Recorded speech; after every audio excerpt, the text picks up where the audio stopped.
जो बीती खोतरों ने जो बीती कंदरा, जो बीती खोतरों ने जो बीती कंदरा, रोता झरनानी आँख लोवी हती।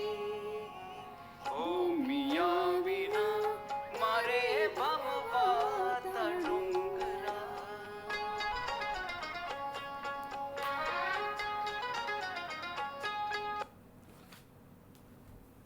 નમસ્કાર વિદ્યાર્થી મિત્રો,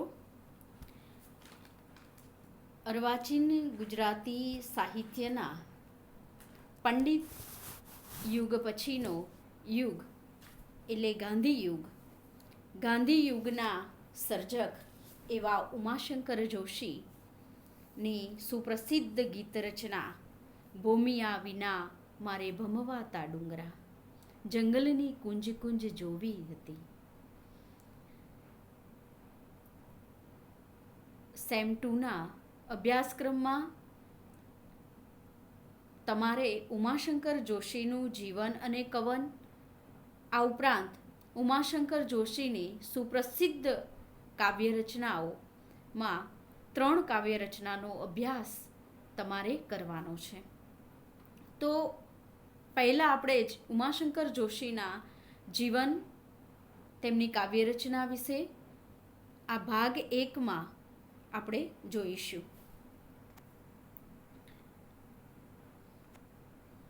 ઉમાશંકર જોશીનો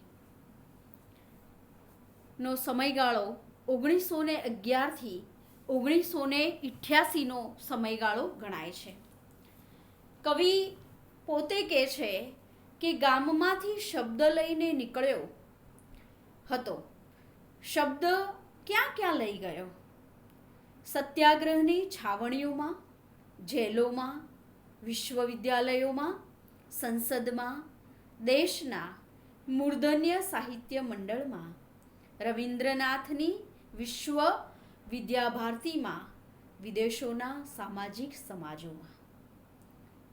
શબ્દ ઘરેથી, ગામમાંથી લઈને નીકળ્યા હતા.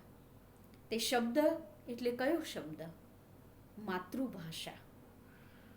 માતૃભૂમિનું વંદન અને માતૃભાષાને લઈને નીકળેલો આ કવિ એ ક્યાં ક્યાં પહોંચે છે, ક્યાં ક્યાં જાય છે, જીવનની સફર ક્યાં સુધીની છે, તેની વાત અહીંયા કવિએ કહી છે.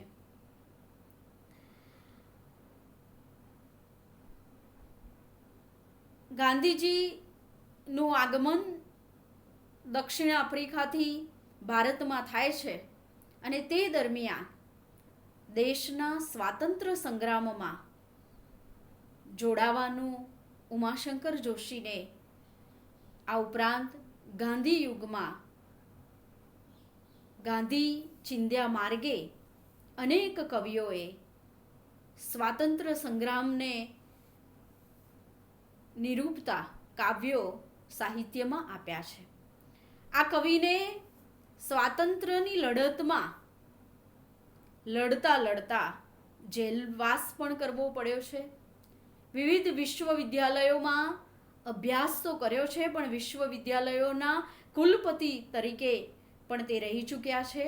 સંસદમાં રાજ્યસભાના સભ્ય તરીકે પણ રહી ચૂકેલા છે અને દેશના મૂર્ધન્ય સાહિત્ય મંડળમાં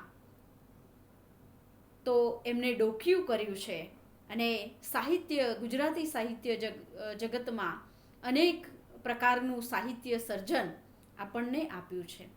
રવિન્દ્રનાથ ટાગોરની વિશ્વવિદ્યાલય શાંતિનિકેતનમાં પણ તેમને તેઓ આચાર્ય પદે રહ્યા છે. વિદેશોના સામાજિક સમાજોમાં પણ એમને ડોકિયું કર્યું છે અને પોતાનું સ્થાન ત્યાં આપ્યું છે. ત્યાં પોતાનું નામ બોલે તેના પહેલાં હું ગુજરાતનો છું અને ગુજરાતી છું. આ સવિશેષ પરિચય એમના શબ્દમાંથી ક્યાં ક્યાં એમને લઈ ગયો છે. એટલે શબ્દયાત્રાની સથવારે જેમની જીવનયાત્રા ચાલી તે સર્જક એટલે ઉમાશંકર જોશી. કવિ, વિવેચક, સંશોધક, નિબંધકાર ના પિતા આમ તો શામળાજી પાસેનું જે લસુડિયા ગામ છે આમ તો ત્યાંના વતની છે, પણ સમય જતાં વ્યવસાય માટે તેઓ ઈડર તાલુકાના બામણા ગામમાં આવીને વસે છે. એટલે કવિનું પ્રાથમિક શિક્ષણ એ બામણામાં લેવાનું થાય છે. માધ્યમિક શિક્ષણ ઈડરમાં મેળવ્યું અને ત્યારબાદ અમદાવાદની પ્રોપ્રાયટરી હાઈસ્કૂલમાં મેટ્રિકના વર્ગમાં દાખલ થવાનો જ્યારે વારો આવ્યો ત્યારે ઈડરની શાળામાં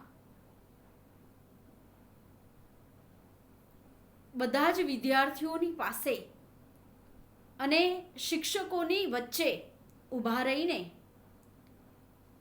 વાતો કરતા હોય છે બધા, ત્યારે આ કવિ અગ્નિ ખૂણે ઊભા રહીને ત્યાં પગથી અંગૂઠાથી માટી ખોતરતા શાળાની સામો ઊંચું જોઈને કહે છે કે શાળા, તારું નામ હું ઉજ્જવળ રાખીશ. શાળાને એક વચન આપે છે આ કવિ કે હું જીવનમાં કંઈક બનીશ અને તારું નામ હું ઉજ્જવળ રાખીશ. પછી ઉચ્ચ અભ્યાસ માટે અમદાવાદ ગુજરાત કોલેજમાં જાય છે. 1915થી 1948નો સમયગાળો એ સાહિત્ય જગતમાં ગાંધી યુગનો સમયગાળો છે. આ સમયગાળા દરમિયાન આ સર્જક ઉમાશંકર જોશી માત્ર 3.5 વર્ષનું બાળક, કારણ કે 1911માં એમનો જન્મ થાય છે અને 1915નો સમયગાળો એ સાહિત્ય જગતમાં ગાંધી યુગનો સમયગાળાનો પ્રારંભ ગણાય છે. અને ત્યાર પછી 1920માં ગુજરાત વિદ્યાપીઠની સ્થાપના થાય છે અને એ સ્થાપના બાદ ગાંધીજી દ્વારા એ સ્થાપના થાય છે અને તેના પ્રથમ કુલપતિ કે આચાર્ય તરીકે ગાંધીજી છે. અને 1931માં ઉમાશંકર જોશીને આ ગાંધીજીએ સ્થાપેલી વિદ્યાપીઠમાં અભ્યાસ કરવાનો મોકો મળે છે અને ત્યાં દિવાળીની રજાઓમાં 15 રૂપિયા ઉછીના લઈને અમદાવાદની ગાડીમાં આબુ રોડનો પ્રવાસ અને આબુ પર્વતની જે પ્રકૃતિ સૌંદર્યથી સન્મુખ કરે એવો પગપાળા પ્રવાસ કવિની સર્જકતાના ઉન્મેષને જીવન પર્યંત ચાલે તેવી પ્રેરણા પૂરી પાડે છે.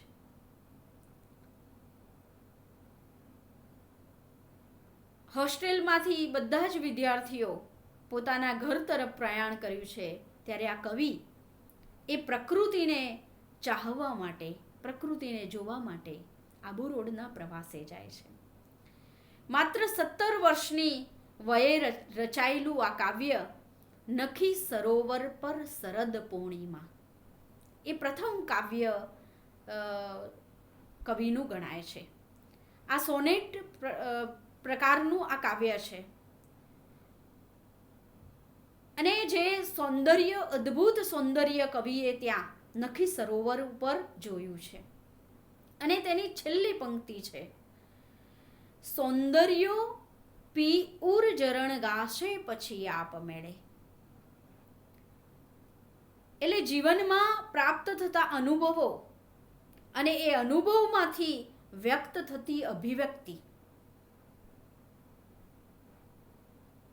ની વાત અહીંયા કવિ કરે છે કે દરેક પ્રકારના જીવનમાં સૌંદર્ય પીવા પડે છે, એને ગૂંટવા પડે છે અને પછી ઉર એટલે હૃદય ઝરણાની જેમ ગાશે. એ એમના જીવનની નિરંતર અવિરત ધ્યાન મંત્ર બની રહ્યો. કવિની માન્યતા એવી હતી કે આ વિશાળ વિશ્વ મંદિરના એકાદ ખૂણામાં પણ સત્ય, પ્રેમ અને સૌંદર્ય ગવાતા હશે ત્યાં સુધી આ વિશ્વમાં અખંડ શાંતિ એ શક્ય નથી. આટલી 4 વાક્ય રચનાઓ ઉપરથી આપણને કવિના માનસચિત્તનો, તેમના વ્યક્તિત્વનો ખ્યાલ આવી જાય છે. ઈડર તાલુકાના બામણા ગામ એટલે કે સાબરકાંઠામાં જે પ્રકૃતિ સૌંદર્ય એમને નિહાળ્યું છે, એ પ્રકૃતિ સૌંદર્યની સાથે સાથે ગરીબ લોકો, પીડિત લોકોની સંવેદનાને આ કવિએ જાણી છે, જોઈ છે, અને એ સંવેદનાને પોતાની સંવેદનામાં એમને અભિવ્યક્ત કરી છે. માનવી પ્રકૃતિ સૌને વસુદેવ કુટુંબકમની લાગણી વ્યક્ત કરી છે. અને તે આપણે ઉમાશંકર જોશીની સુપ્રસિદ્ધ કાવ્ય રચનાઓમાંની કાવ્ય પંક્તિઓ દ્વારા આ કવિનો સવિશેષ પરિચય આપણે કેળવીએ. બોમિયા વિના મારે બમવાતા ડુંગરા, જંગલની કુંજ કુંજ જોવી હતી. જોવીતી કોતરોને જોવાતા કંદરા, રોતા ઝરણાની આંખ લોહવી હતી. અહીં કવિએ બોમિયા વિના, જે એ પ્રદેશનો જાણકાર છે, પથદર્શક છે, માર્ગદર્શક છે, તેના વિના ડુંગરોને જોવા છે, જંગલોને જોવા છે, નદીઓને જોવી છે, ત્યાં પડેલી સમયના માર્ગ પ્રમાણે પડેલી કોતરોને જોવી છે, કંદરાઓને જોવા છે. અહીંયા પ્રકૃતિનું ભરપૂર સૌંદર્ય નિરૂપાયું છે. અને ભૂલી જવાની પણ એક મજા છે. ભમતા ભમતા ભૂલવાની પણ એક મજા છે. ભૂલા પડવાની પણ એક મજા છે. એટલે મારે પથદર્શકની કે માર્ગદર્શકની જરૂર નથી. અને મારે આ પ્રદેશને જાણવો છે, જોવો છે. એ પ્રદેશમાં વસતા ગરીબો, પીડિતોની વેદનાઓને ના આંસુ મારે લૂછવા છે. તે વાત અહીંયા કવિની છે. પછીની કાવ્ય રચના વ્યક્તિ મટીને બનું વિશ્વ માનવી, માથે ધરું ધૂળ વસુંધરાની. અહીંયા વ્યક્તિ મટીને બનવા, વિશ્વ માનવી બનવાની ઝંખના છે. હું મનુષ્ય તરીકે મારા ઘર પૂરતો, મારા પરિવાર પૂરતો, મારા સમાજ પૂરતો હું સીમિત ન રહું. હું આ દેશ માટે છું. હું દેશ માટે મરી મટું અને વિશ્વ માનવી બનીને આ જગતનો થાવ. કવિ વિશ્વના ખૂણાઓમાં પણ ફર્યા છે અને ત્યાં પોતાનો પરિચય પોતાની ભાષા દ્વારા એમને પ્રસ્તુત કર્યો છે. બીજી કાવ્ય પંક્તિ દ્વારા આપણે એમનો પરિચય કેળવીએ તો, વિશાળ એ જગ વિસ્તારે નથી એક જ માનવી, પશુ છે, પંખી છે, પુષ્પો, વનોની છે વનસ્પતિ. આ જગત એકલા મનુષ્ય માટે નિર્માયેલું નથી. એકલા મનુષ્ય માટે આ જગત નિરૂપાયેલું નથી. આ જગતમાં પશુઓ પણ છે, પંખીઓ પણ છે, પુષ્પો છે, વનો છે, વનસ્પતિ છે. આ બધાથી જગત બનેલું છે. મનુષ્ય હું કરું એ અનંતતામાંથી બહાર આવે.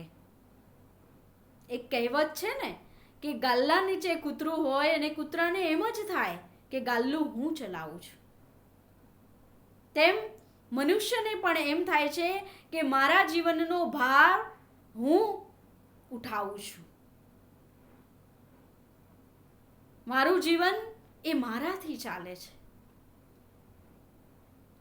તો એ વિચારવું જોઈએ કે મારા ઊંઘ્યા પછી પણ મારા શ્વાસની ગતિ જે ચાલે છે તે કોણ ચલાવે છે. હું જાતનું ને બાતનું જમું છું તો તેમાં કેમ લાલ લોહી જ બને છે. એવો એક વિચાર હોય તો આ અજ્ઞાનતા જે છે તે દૂર થાય છે.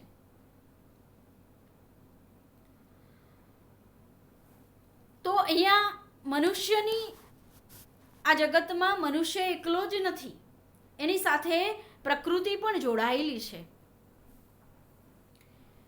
કવિનું પ્રથમ કાવ્ય વિશ્વ શાંતિ અને છેલ્લો કાવ્ય છે સપ્તપદી.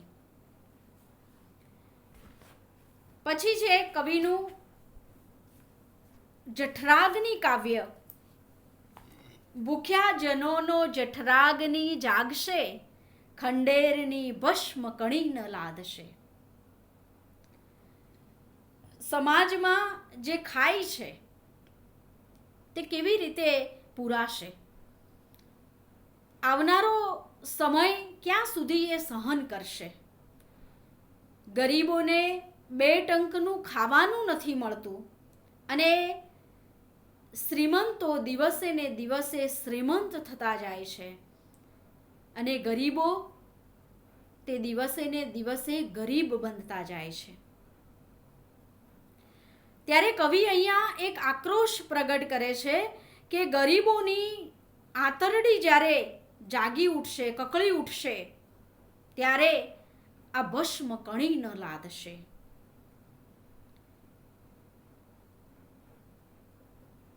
આ ગરીબો પીડિતોથી જે બનાવેલા બિલ્ડિંગો છે અને એ બિલ્ડિંગોની અંદર બહુ મોટા મોટા બંગલાઓ બનાવ્યા છે, મકાનો બનાવ્યા છે, એમાં મિનારાઓ ગોઠવ્યા છે, એમાં પાણીમાં કલર નાખીને ફુવારાઓ પણ ગોઠવ્યા છે. તો કવિ અહીંયા કહે છે કે આ ગરીબો અને પીડિતોને એમને જે મજૂરી કરી છે, મહેનત કરી છે, તેનું વળતર જો એમને નહીં મળે અને જો એમની આંતરડી કકળી ઉઠશે તો એક દિવસ એવો પણ આવશે કે કશું હાથમાં રહેશે નહીં. જઠરાગ્નિ કાવ્ય અભ્યાસક્રમમાં છે. રચો રચો અમર ચુંબીય મંદિરો, ઊંચા ચણો મહેલ ચણો મિનારા, મઢો સ્ફટિકે લટકાવો ઝુમ્મરો, રંગે ઉડાવો જળના ફુવારા, રચો રચો ચંદન વાટિકાઓ, ઊંડા તળાવો, નવરવ ગુમ્મટો ને કંઈક કીડાગણ ચંદ્રશાળા રચો, ભલે ભૂખ્યા જનોનો જઠરાગ્નિ જાગશે, ખંડેરની ભસ્મ કણી ન લાદશે. ગરીબો અને પીડિતોનું આ કાવ્ય છે. કવિ આમ તો માંગલ્યના કવિ છે, છતાં સમાજની જે વાસ્તવિકતા છે તે કાવ્યમાં લાવ્યા છે, સમાજને ચેતવે છે.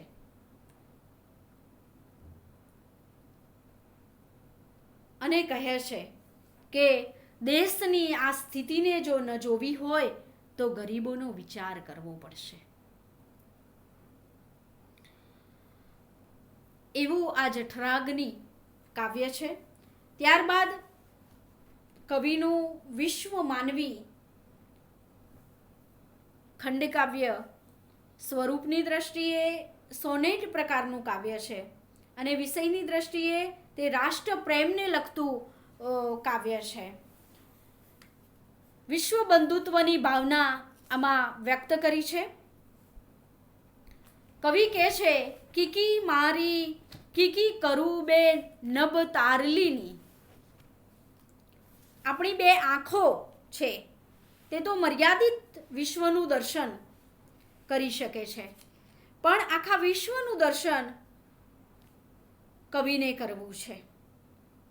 અને આ તારલાઓને કવિ કીકી બનાવવા માંગે છે, અને તો જ આ વિશ્વનું દર્શન કરી શકે છે. કવિ પોતાની અંદર રહેલી અનંત શક્તિ વડે આ વિશ્વને નિહાળવાની વાત વ્યક્ત કરે છે. જીવનમાં માયાનું આવરણ પડ મારી કીકીમાં દૂર થાય તો હું એક પળમાં નિહાળું આ વિશ્વને. આ બે આંખો છે તે માયાથી ભરેલી છે, અને તે દૂર થાય તો એક પળમાં કવિ કહે છે કે આ વિશ્વને હું નિહાળી શકું છું. આ વિશ્વના ત્રિકાળ સ્વરૂપને અખંડ રીતે હું જોઈ શકું છું. અને એટલા માટે જ એ પ્રકૃતિના સાનિધ્યને ઈચ્છે છે. એટલા માટે જ આકાશમાં રહેલા તારાઓને કીકી બનાવવાનું કહે છે. આ ઉપરાંત કવિનું એક બીજું કાવ્ય બળતા પાણી, વિષયની દ્રષ્ટિએ આપણને રાષ્ટ્રપ્રેમનું કાવ્ય લાગે, અને સ્વરૂપની દ્રષ્ટિએ તે સોનેટ કાવ્ય છે. ગાંધી યુગનું કાવ્ય છે જેમાં રાષ્ટ્રપ્રેમ નિરૂપાયેલો છે. કવિતા જોઈએ એટલે આપણને એવું લાગે કે આમાં તો ભરપૂર પ્રમાણમાં પ્રકૃતિનું સૌંદર્ય નિરૂપાયેલું છે. નદી દોડે સોડે બડબડ બળે ડુંગર વનો. સ્વાતંત્ર્ય સંગ્રામમાં જતા યુવાનની વ્યથા છે. અહીંયા સ્વાતંત્રતાની લડતમાં જવા થનગનતો યુવાન કવિ ખુદ પ્રત્યક્ષ રીતે પણ આમાં જવા ઈચ્છે છે. બીજા બધા યુવાનો પણ આમાં પોતાનું યોગદાન આપે છે. અને અહીંયા ડુંગર એટલે પોતાનું પરિવાર. આ ઉપમા દ્વારા કવિ સમજાવે છે. પરિવાર, ડુંગર છે એ પોતાનો પરિવાર છે, પોતાના માતા પિતા છે, કુટુંબ છે, અને નદી છે એ યુવાન છે. એની નિયતિ એને નક્કી કરી દીધી છે કે મારા પરિવારને મારે મૂકીને, આ છોડીને સ્વાતંત્રતાની સંગ્રામમાં મારે જોડાવાનું છે. આ ઉપરાંત ગુજરાત મોરી મોરી રે, વિષય દ્રષ્ટિએ વતન પ્રેમનું કાવ્ય છે, સ્વરૂપ દ્રષ્ટિએ ગીત કાવ્ય છે. લોકબોલીનો પ્રયોગ એમાં કવિએ કર્યો છે. નદી પર્વત સંસ્કૃતિનું મોગેરું જે મૂલ્ય છે તેની વાત આ કાવ્ય રચનામાં કરી છે. આ ઉપરાંત કવિની બીજી કાવ્ય રચનાઓ ચૂસાયેલો ગોટલો, વિસાપુર જેલમાં રહેવાનું થાય છે અને ત્યાં તે કેરીનો ગોટલો પડેલો છે. આ કાવ્યમાં કેરીનો ગોટલો જો જમીનમાં ભળી જઈને એક આમ્ર વૃક્ષ તૈયાર કરી શકતો હોય તો હું પણ મારી જાતને સ્વાતંત્રતાની લડતમાં લડતા ભલે બલિદાન આપવું પડે, પણ પછી આમ્ર વૃક્ષની જેમ અમારું નામ આ વિશ્વના ફલક પર લેવાશે અને નોંધાશે તેની ખાતરી કવિ આપે છે. ચૂસાયેલા ગોટલાના જેવી સ્થિતિ ભલે થાય, પણ એ ચૂસાયેલો ગોટલો એ સુંદરતાનું પ્રતીક કવિએ મૂકીને અહીંયા આમ્ર વૃક્ષની જેમ ખીલવાની વાત કરી છે. આ ઉપરાંત તેમનું બીજું કાવ્ય છે ઉકરડો. કાવ્યમાં પણ કવિ કહે છે કે અસુંદરતામાં પણ સુંદરતા સમાયેલી છે, જે ધૂળ અને ઉકરડાનું સંવાદ કાવ્ય છે. અને એટલા માટે જ આ કવિની કાવ્ય રચનામાંથી આપણે જ્યારે પસાર થઈએ છીએ ત્યારે આ કવિનો સવિશેષ પરિચય આપણા જીવનને પ્રફુલ્લિત કરે છે. અને તેથી જ આવા કવિને ગાંધીજીએ વિશ્વના કલાધર કહ્યા છે. તેમની કાવ્ય રચનાઓને ગીતકારોએ મધુર કંઠે ગાઈ છે. અમે સૂતા ઝરણાને જગાડ્યું, ઉછીનું ગીત માગ્યું, કે ગીત અમે ગોત્યું ગોત્યું ને ક્યાંય ન જડ્યું.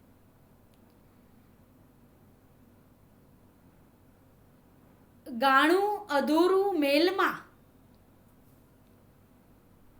આમ કવિની કાવ્ય રચનાઓ આપણે જોઈ તો ક્યાંક પ્રકૃતિના સૌંદર્યનું ગેન એમની કાવ્ય રચનામાં જોવા મળે છે.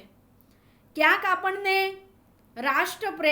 રાષ્ટ્રપ્રેમ માટેની લગ્ની જોવા મળે છે, અને અહીંયા પ્રણય નિરૂપતું કાવ્ય જોવા મળે છે. ગાણું અધૂરું મેલમાં કવિ કહે છે કે હૈયામાં સ્ફુરેલી વાત હોઠ પર આવી ગઈ છે, તો તેને અભિવ્યક્ત કર. દ્વારા આ કાવ્ય રચાયું છે અને પન્નાલાલ પટેલે આ કાવ્યને મળેલા જીવમાં તે લીધું છે. કવિ છેલ્લે કહે છે, મને મળી નિષ્ફળતા અનેક, તેથી થયો સફળ કંઈક હું જિંદગીમાં. જીવનમાં